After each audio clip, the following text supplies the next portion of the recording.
OSPF and EIGRP. Now first we will see OSPF. OSPF means what?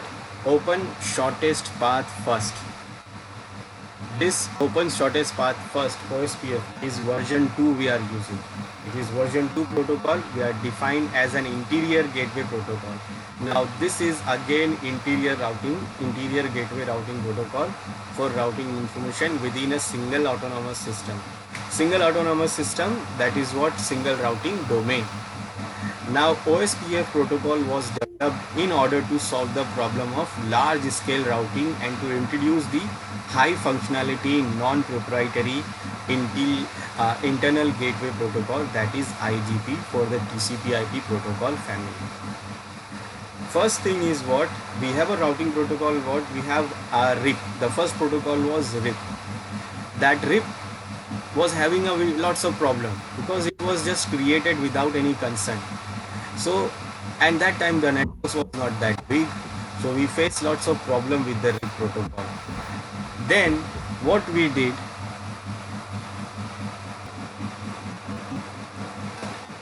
we add IGRP. Actually, with the problems of RIP, to solve the problems of RIP, Cisco has introduced this IGRP protocol. But there is a problem. That IGRP protocol was solving at least all the problems of the RIP, but it is creating another problem, that is what? Proprietary. That protocol is proprietary by Cisco. That means only Cisco devices, we can use only Cisco devices. On the Cisco devices we can only use that IGRP protocol. Now still IGRP was also having some problems, but still it is very much stable. But if you are going for the large network, still that IGRP is also cannot be, it is not easily handled. It is not able to easily handle that large scale network. When we talk about large scale, that means we are talking about very large scale, where you have very much network, too much, like hundreds of networks we have, hundreds of different routers we have. So which is still not that much good to handle that large scale network. And again it was proprietary. In other hand, RIP was not proprietary, but it was not easily, it was having its own problems. Now to solve those things, we have now we got this OSPF protocol. This was introduced, this was developed because the problem of IGRP is what? It was proprietary. So this OSPF is non-proprietary internal gateway protocol for the TCP/IP protocol family. That means you can use it in any other device, not only on Cisco devices, you can use it on any other devices. Now OSPF protocol is a link state routing protocol and removed the Bellman-Ford Victor based algorithms used in traditional internet routing protocols such as RIP. So when we are using RIP, so in the RIP it was Bellman-Ford Victor based algorithms over there, which is using as a hop count as a matrix. So it removes that one and it goes with the link state style. So this protocol is what? Link state routing protocol, not like RIP, which is distance vector. Now OSPF has introduced new concepts such as authentication of routing updates. That means when two routers exchange their information, exchange their routing table with an updates, so that updates must be also authenticated. So we can configure authentication for those updates. That means our router will only get the updates from the authenticated router, which is we authenticate. And for that we use the password hash algorithms to encrypt those updates. Then it supports variable length subnet mask, VLSM. That means it supports the VLSM like it is a classless routing protocol, which is not like a classful routing protocol, which is RIP version 1. Then the next thing is what? Route summarization. Now route summarization is important for OSPF here. OSPF is a very large scale routing protocol which supports very large scale network. Now to configure these networks and to manage these networks, sometimes it can be very difficult. So basically when you are going to configure the OSPF, so designing is important here. So if you properly design your network and you configure OSPF, then you can use this route summarization to reduce the size of routing table. That means you can reduce the size of routing table so that you will not put any too much load on your gateway routers.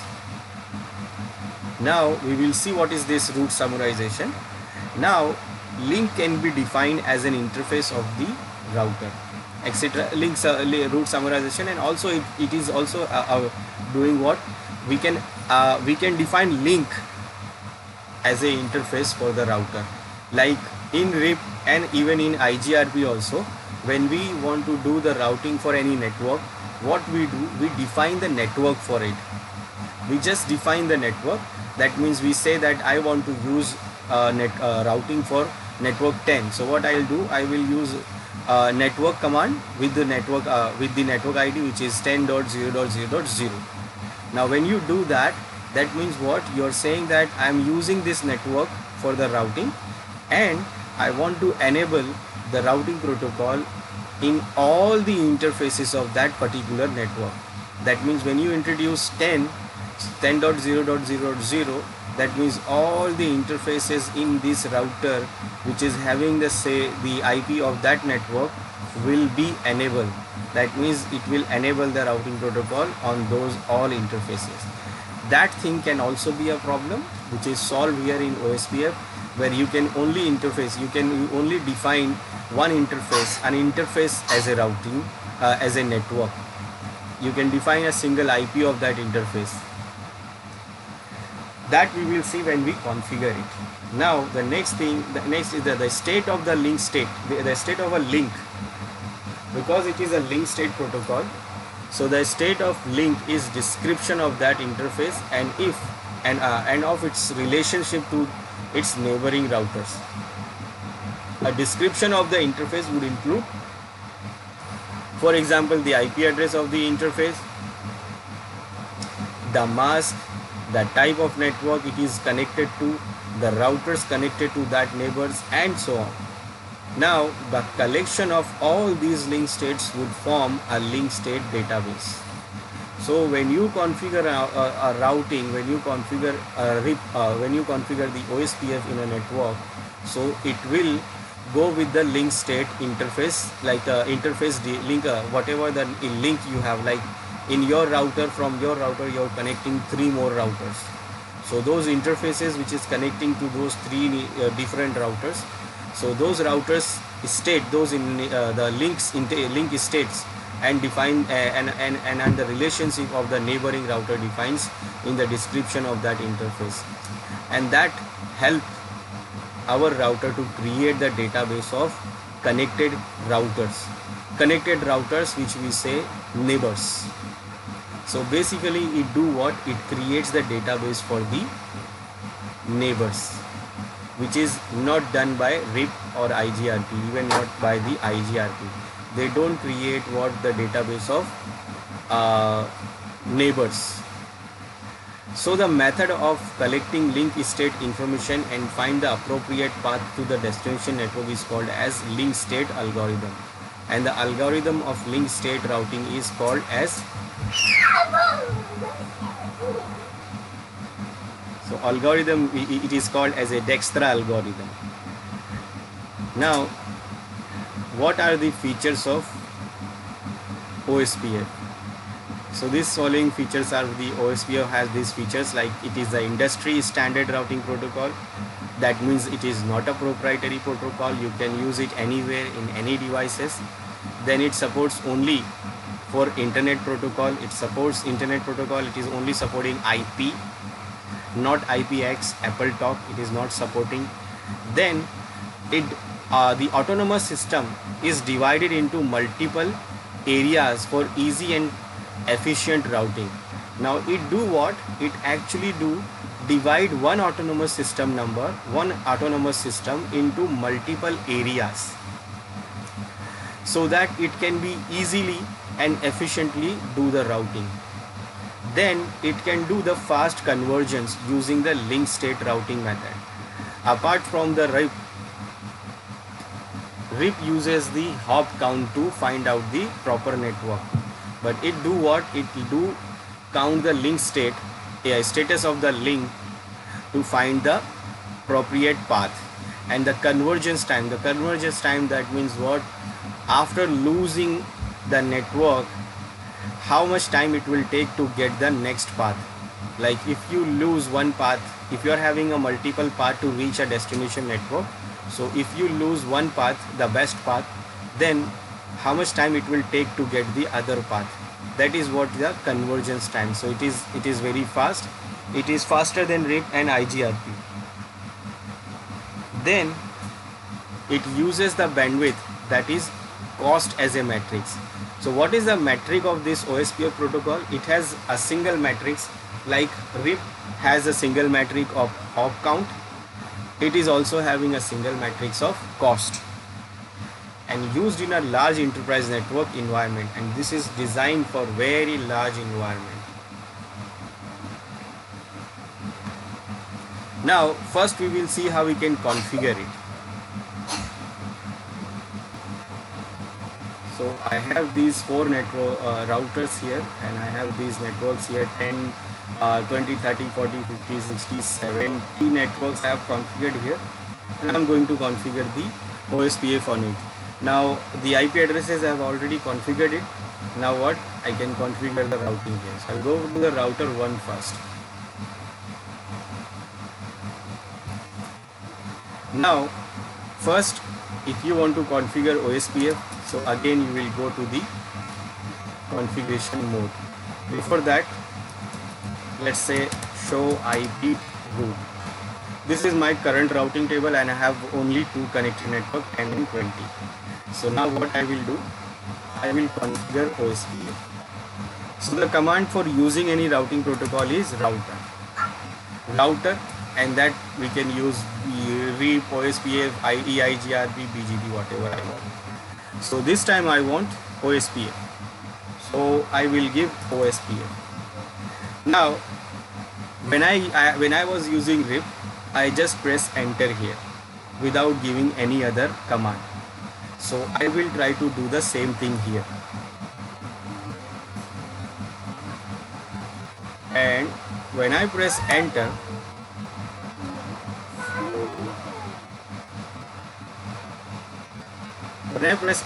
what I see here is incomplete command. Now what that means? That means there is some more options there which I am missing.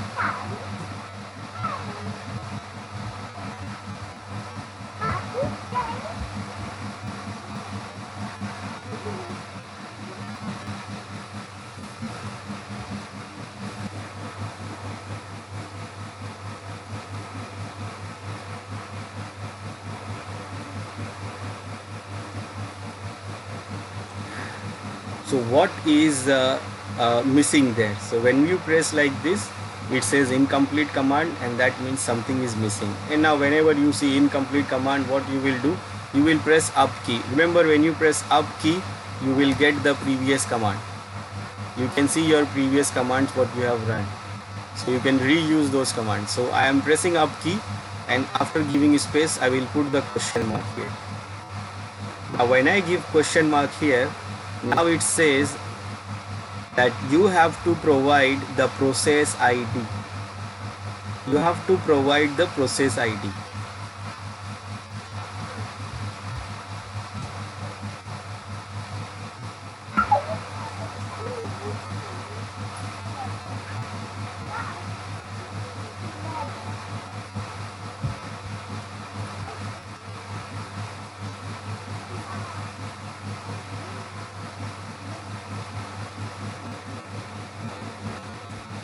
So it's saying that you have to provide the process ID. Now what is process ID? Now process ID is just like a normal process ID we have in normal machine. So in any system, when we run any process, it gets a unique ID. Now why we get this unique ID? It is just to divide the multiple process we have. So in a single system, when we run a multiple process, we get different ID for that. Just like in Windows machine, if I'm running multiple process in a Windows machine, what I will get different process ID for that same process, so that our system can differentiate between those processes. For example, this is our Windows CMD, and actually I have run this CMD. So if I want to check the process of this machine, so I will use command task list. Now when you run this command, it will show you all the running process of your system, and in that you can see there is a CMD. It is showing CMD also here. It is showing this CMD process is running, and this is the process ID of that CMD.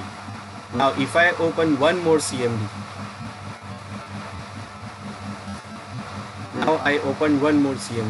now both are CMDs, both are same process, but how our system will differentiate between those two processes, so that it will use different process ID for both the same process.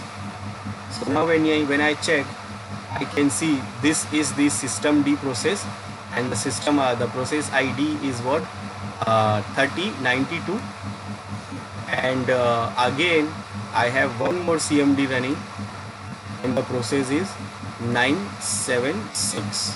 So here in Windows system, the system is giving itself this process ID to these different processes.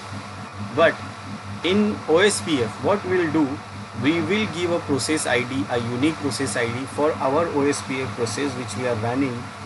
So we will give it manually, and we can give any process ID, and even we can use any process ID on any router.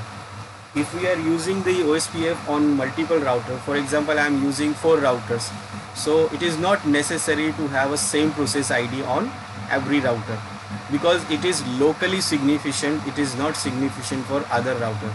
That means if I am opening CMD in one Windows machine, and I am getting this process ID, so it is not necessary that in every Windows system, whenever I open the CMD, I will get this same process ID, and it is not necessary, and it will not check.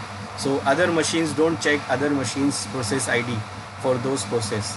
So if we use one router, if we use process ID 10, and if I use in other router, if I use process ID 12, then it does not matter, they will still work and they can still do the routing. Only to reduce the confusion, because maybe suppose sometime what happened, we have in a single router we have 5 networks connected.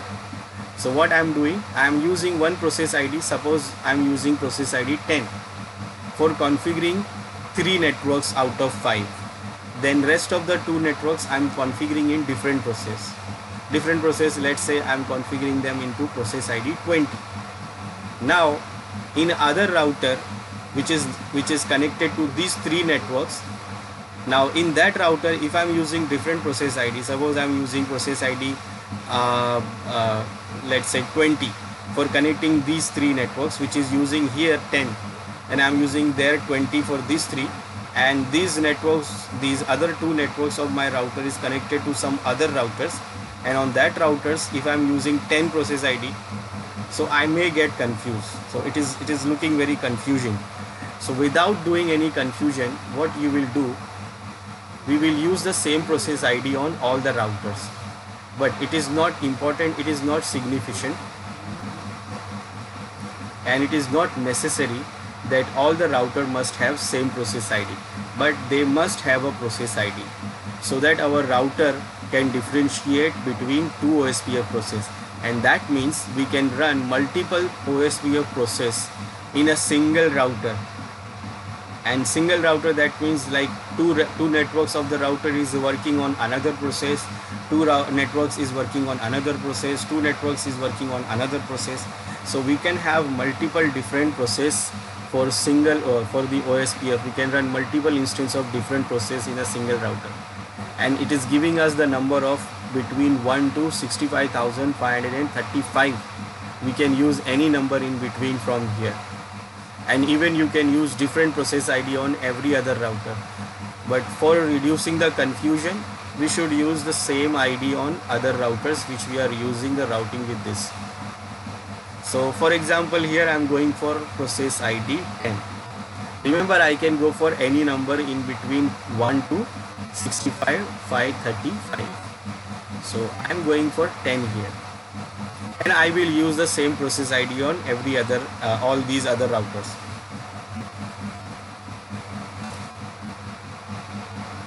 Now it is not saying incomplete command, that means done. I don't have to give anything else. Now here we don't have to define any version. Now what we have to define is only introduce the network. Like we just have to introduce the network, which network we want to use it in the routing, and where I want to, in which interfaces of network I want to enable the routing protocol. So we have two connected network, that is 10 and 20. So I will introduce these two networks one by one. So the command is same, just like RIP or even IGRP. Command is network. Then you will mention the network. For example, I am introducing 10.0.0. Just like RIP and OSPF, RIP and IGRP, they are very easy to configure, but this OSPF is not. When I press enter, I got an error. It is saying incomplete command.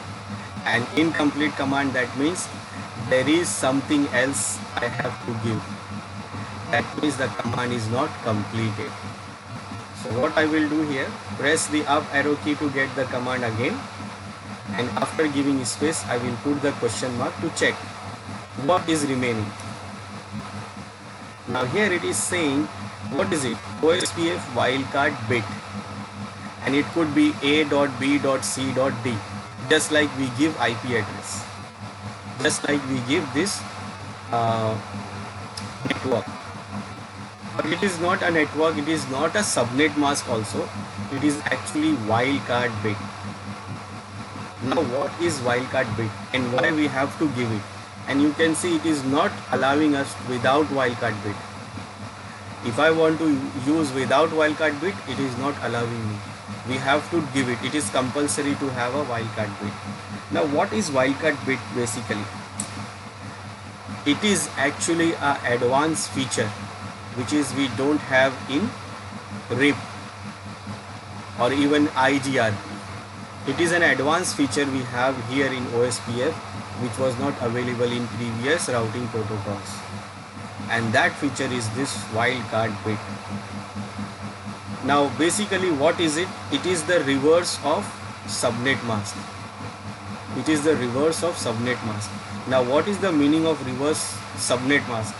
Very simple. If this is a class A network, so the subnet mask will be 255.0.0.0. So this will be the subnet mask. This is the default subnet mask. Now wildcard bit means it is the reverse of this subnet mask. Now when I say reverse, that does not mean 0.0.255. It is not like this. It is looking like a reverse, but it is not a reverse. Now reverse means what? It is very simple. We have to look into bits. When I say 255.0.0.0, that means in a bit, if you go for bits, that means the first 8 bits are enabled. That means 1, 2, 3, 4, 5, 6, 7, 8 dot, and all the other bits are off. 1, 2, 3, 4, 5, 6, 7, 8. 1, 2, 3, 4, 5, 6, 7, 8. 1, 2, 3, 4, 5, 6, 7, 8. This is my default subnet mask. Now what is the reverse of it? So basically reverse means what? The zeros will become ones and ones will become zeros. That is the reverse. So all the ones here we have, it will become 0, and all the zeros we have here, it will become 1. That means the wildcard for this subnet will be 1, 2, 3, 4, 5, 6, 7, 8 dot 1, 2, 3, 4, 5, 6, 7, 8 dot 1, 2, 3, 4, 5, 6, 7, 8 dot 1, 2, 3, 4, 5, 6, 7, 8. So all the zeros, all the ones becomes 0, and all the zeros becomes 1. and that means what? All these zeros means it will remain 0, and now this becomes 1. All ones means it is 255, and this one is also enable, all 1, that means 255, and this one is also enable, so that means what? It will be also 255. So the subnet mask is what? 255.0.0.0. Now the wildcard for that subnet mask will be 0.255.255.255, where ones becomes 0 and 0 becomes 1. So this is what your wildcard mask. So whenever you want to get the wildcard mask, simply reverse the bits. Convert your subnet mask into a bit and then reverse that bit. All the zeros will get 1 and ones will get 0. Simple. And then you can get the wildcard bit. Okay, so wildcard bit is done. Now why we are using the wildcard bit, I will explain. Now once we have done with this, now I can say okay, it is over. Now I can press enter. So let's see. So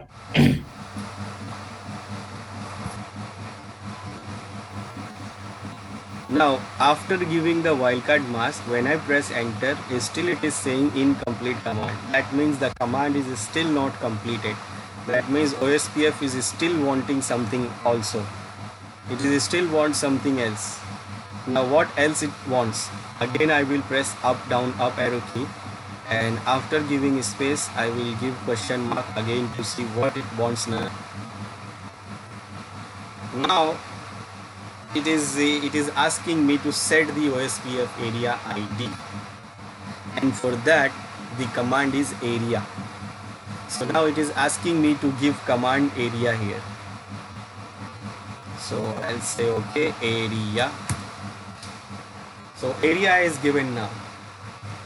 Now when I press enter, it is not accepting it.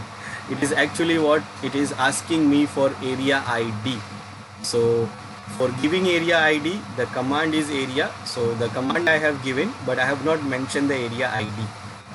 So I have to mention the area ID also.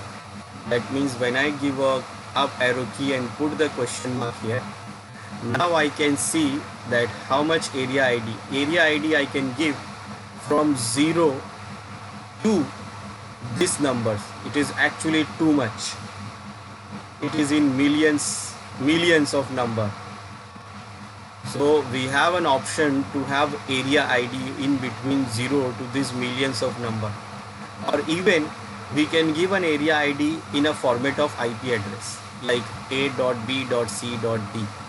So whatever I want, I can give an area ID based on IP address to make it easy to understand, or I can use it a number from 0 to this millions of number. So what area ID we will give is 0. Now why we will give 0 here? Because when you configure multi-area, you can configure multi-area OSPF actually. Now multi-area OSPF, and we have different type of areas, but for the level of CCNA, you just need to configure only single area OSPF. Only single area OSPF within a single area. So the area will be 0. So because the area number will start from 0, so I am giving the area 0 here. And because in a CCNA level, you have to configure only single area OSPF. Now when you go to the next level like CCNP, then you will know that you will see and you will configure multi-area OSPF, and you will see how you can manage those different multiple areas of OSPF. We will see what is area also. So this is what the area ID, and I am giving 0 because it is starting from 0. Now when I see, I will put a question mark here. Let's see, is it completed the command or not? Now I see here, it is clear, and this means what? I can press enter now. The command is completed. Now when you compare this command with RIP or IGRP, it is difficult. It is a big command, and you have to provide all this information one by one. It is not like you can leave anything. So you have to provide network, wildcard, area and area ID, and then you can press enter. So this is how we introduce the network here. So I have introduced what the 10 network, but I am having what network 20 also. So I will introduce network 20 also here. Network 20. Now again, what will be the wildcard, because it is class A. So 0.255.255. Area. Now this time again I will put area 0. Now why area 0? Because I said already that in CCNA level we will configure single area routing, and when you configure single area routing, that means all your routers, all your network will remain in the single area. That means the area ID must be same. You will not able to use a different areas, like you are not able to use the different areas, and you should not use a different area ID. You will always use same area ID within the single area. So all your network in all your routers will be under the same area. So I will use what? Area 0 here again. Now done for this router, because I don't have any other network here to mention. So show IP route. Sir. So when I run the show IP route command here, I am seeing still only this connected network, because we have not configured OSPF in other networks, other routers. Now we will configure it in other router. So I will go to other router.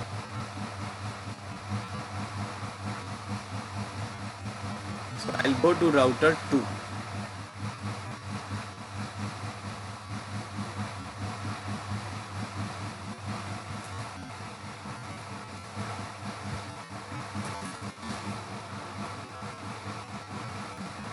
Now in this router, if I say show IP route command, it says that I have a connected network 20, 30 and 40. So I will configure here again OSPF, and I will mention only the connected network, which is 20, 30 and 40.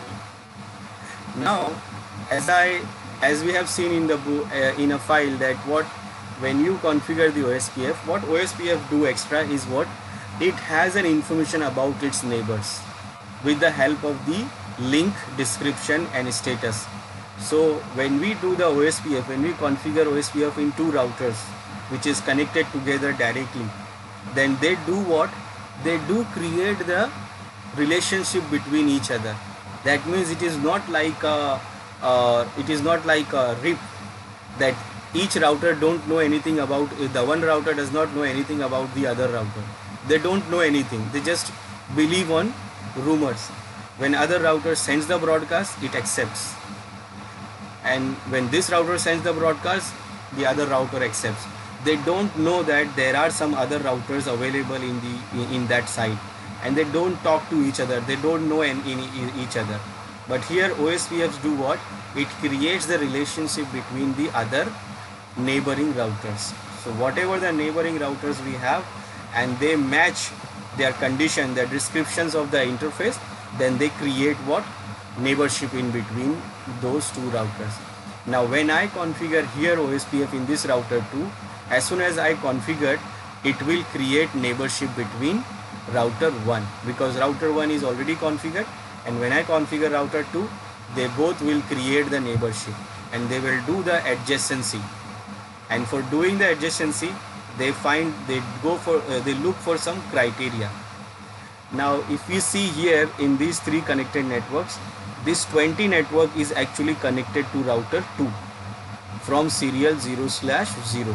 So whenever I add this network into routing, as soon as I add this network, the both routers will do the adjacency and create the neighbor relationship. Let's see how it works. So I go to the config mode, and again I will use router OSPF. Now process ID, I can use any process ID, but for avoiding the confusion I am using the same process ID, because the same process for the routing I'm using for the other router, router 1, for the networks, and here I'm using the routing for router 1. I want to do the routing for router 1 with router 1, so I'm going to use the same process ID. Otherwise I can use, it is not necessary, I can use any other process ID. Done. So process ID is defined. I said okay, router. Now I will define the network. So okay, I will define first 40 and 30, and then finally I will decide, I will define 20. So network 40. Now again wildcard, area 0. Again I had told you that all the networks of all the routers like 1, 2, 3 router, 4 router must be in same area. Okay, nothing happens if I mention this. If I introduce this network 40, nothing happens. Now I will introduce network 30.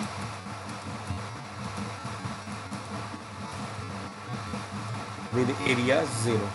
Again nothing happens. Now when I add the network 20, which is connected to router 1, and router 1 is already ready, it is already configured with OSPF, and it is already waiting for the other router to respond. So they will respond each other, and they will create the routing, the neighborship. Let's see. 20 area 0. Now see, when I press enter, just wait for a second, and here it is the adjacency, and it has done the adjacency and created the neighbor. Now what is the message here? You can see it is saying OSPF message 5. It is the message ID. And what is it saying? It is the adjacency message, and for the process number 10, and the neighbor router is 20.0.0.1.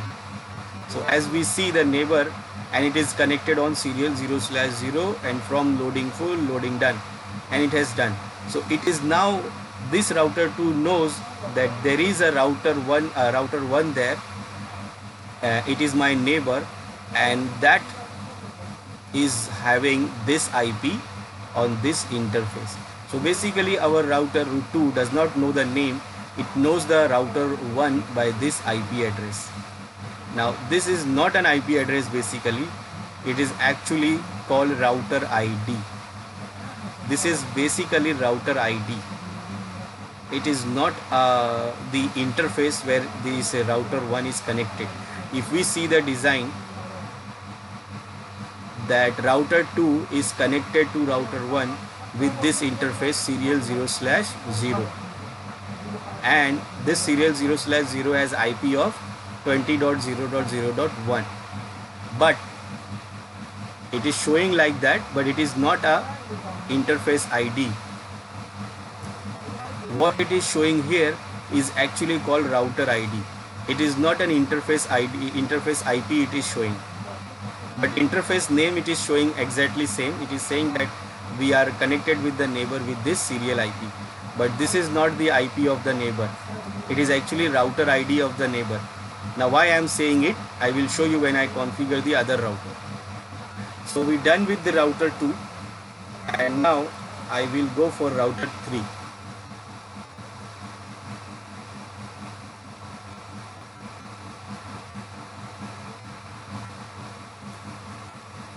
Now when I configure this router, and when it creates the neighborship, then we can see the router ID, the difference of router ID and the interface IP. So first, show IP route. It is not having any network, any routing protocol, any routing. It knows only 40, 50 and 60. So let's go with this. Go for the config mode, and then router OSPF process ID 10. Network, first I will mention 60.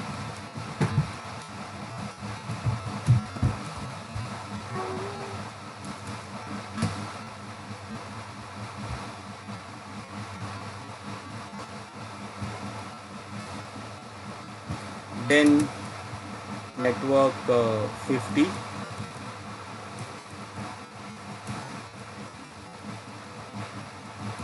Nothing happens. Now when I configure this network, it will create the neighborship with the router 2. Network 40,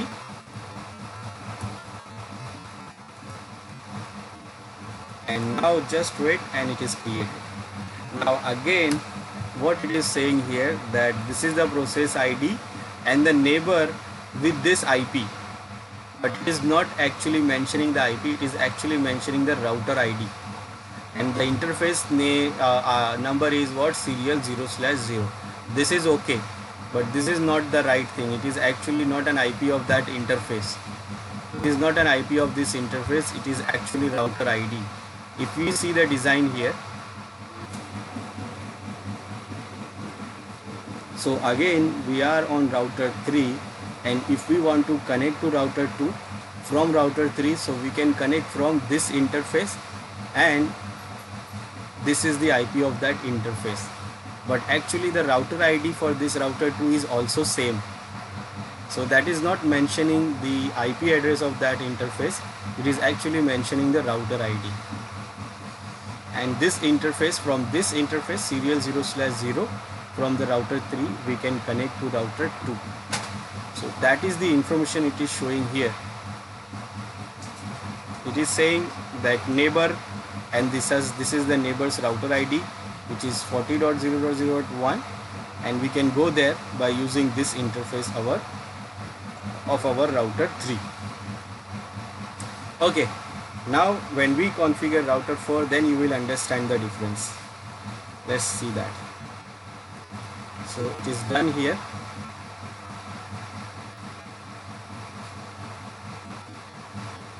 Now I will go for router 4.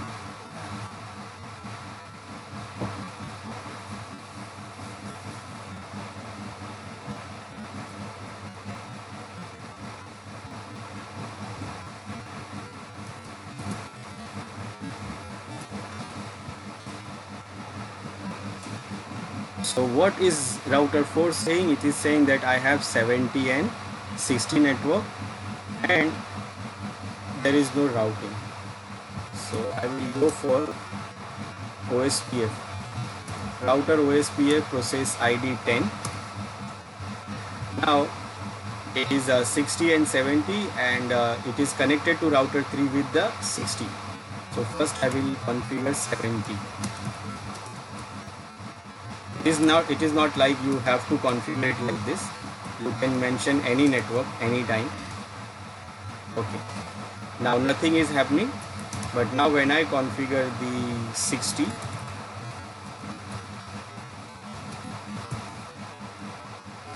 zero. Now wait for it, and it will create the neighborship.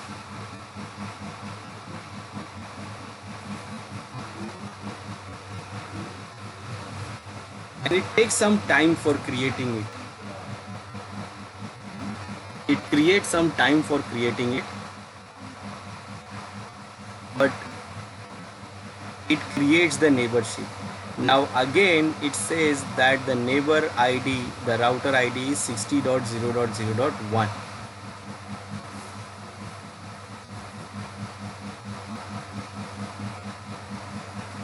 And it can go from this interface. Now this is router 4. Now let's check. Now here it is saying that if you want to go to router 4, this is my neighbor, so I can go from serial 0/0, and what is the IP of that router 4? It is saying 60.0.0.1. It is like the IP of that interface. It is like, we can say, first hop, but it is not like it is not a first hop. It is actually what? It is a router ID. Now how we'll know it? Because when we are configuring like this, router 1, 2, 3, 4, so router IDs are showing always, like for router 1 it is showing this, for router 2 it is showing this, for router 3 it is showing this. Now if I check the same message on router 3, now here also we have the same message. Now what is the router ID here? What is the IP it is showing here? It is saying, it is showing 172.16.0.1. Now what is this IP and where it is coming from? It is not an IP there anywhere in the design. So if we check the design, there is no IP there. 172.16, it's not there. It is not available on router 4. It is not showing on router 4. So it is not showing this first hop IP address. It is actually showing the router ID. So the message which you see here, it is basically what it is showing, like it is a first hop address, but it is not an address, it is actually router ID. So in OSPF, all the routers have their own router ID. And how the router ID is defined? So the router ID is defined by the highest IP address of the router, of the router's interface. That means if I configure, when I configure this router 1, so I have two interface on this router 1, fast Ethernet and serial 0/0. And in fast Ethernet 0/0, I have IP of 10.0.0.100, and on serial interface I have IP 20.0.0.1. So in 10 and 20, what is maximum? 20 is maximum. So this 20.0.0.1 becomes the router ID for router 1. So when we connect it from router T2, so it says my neighbor is router 1, and that router 1's router ID is 20.0.0.1, because it is the highest IP of the interface of the router 1. Now when we go to router 2, so router 2 we have three interface, this fast Ethernet and two serial interfaces, and IP address we have here 20, 30 and 40. So what is the maximum IP? So the maximum IP is this 40.0.0.1. So this IP becomes the router ID for router 2. Then in router 3 we have three interface, and we have IP of 40, 50 and 60. So the router ID becomes this 60.0.0.1, because this is the highest IP of these all interface of router 3. Now when we go to router 4, so on router 4 we have two interfaces, and on those two interfaces we have IP address of 60 and 70. So what IP should become the router ID? It should be 70.0.0.100. This IP is the highest between 60 and 70. So this IP must become router ID, but actually it is showing something else. When we check it from router 3, that what is the router ID for neighbor, its neighbor in this side, in serial 0/1 side, so it is saying 172.16.0.1, and on the other side it is having this IP 40.1. the router ID is 40.1. that means this is router 3. So when it goes to this side, so this side it has a neighbor of this router 4, and the router ID is 172.16.0.1. and if it goes to this side, so the router ID is this 40.0.0.1, because this is the highest IP for router 2. Now where that 172 is coming, so actually here when we go to router 4, we have configured one IP address, one interface which is not enabled. So if I go for show running configuration,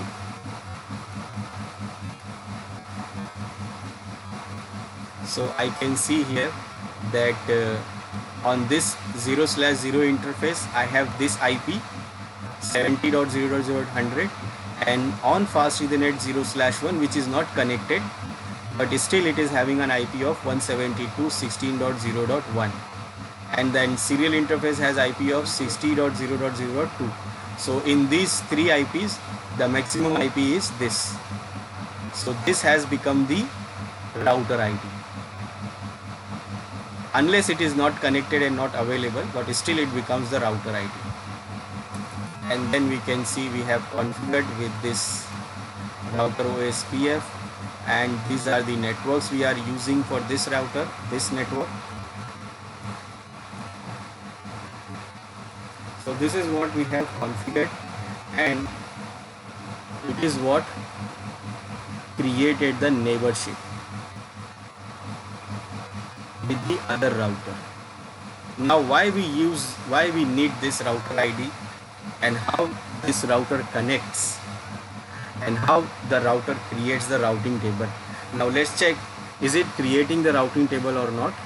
So let's start with this router 1 first, router 4. So let's check the show IP route command, show IP route.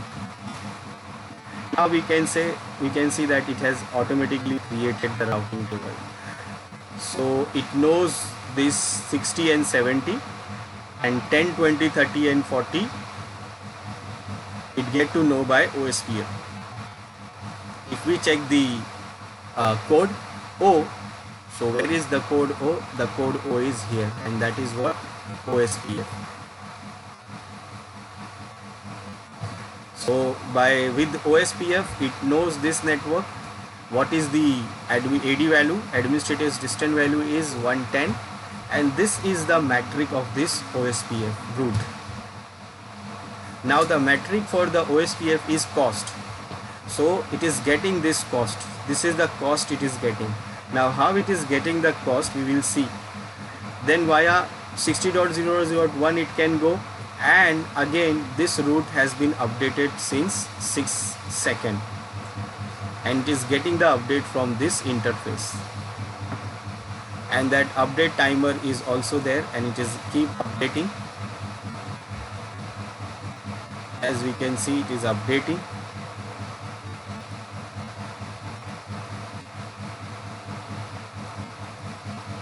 So it has also update timer. Now let's check the other routers. Router 3, show IP route, and here also it knows all the networks now by using OSPF. Same administrative value is 110, and the cost it has calculated the matrix. Then when we go to router 2,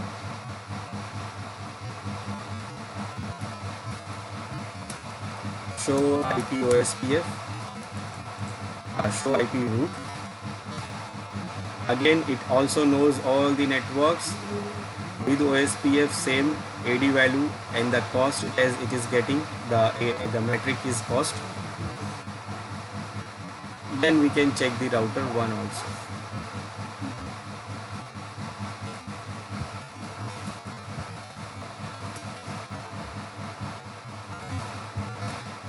And this router 1 also knows all the other networks by using the OSPF. So now we have configured the OSPF. So we saw the configuration. Now we saw they create the neighborship between each other, and they know other router by the router ID. Now why they are using router ID, and what is to do with this router ID, and how they create the routing table, what is the procedure for this OSPF to work. Now these things we will see next time.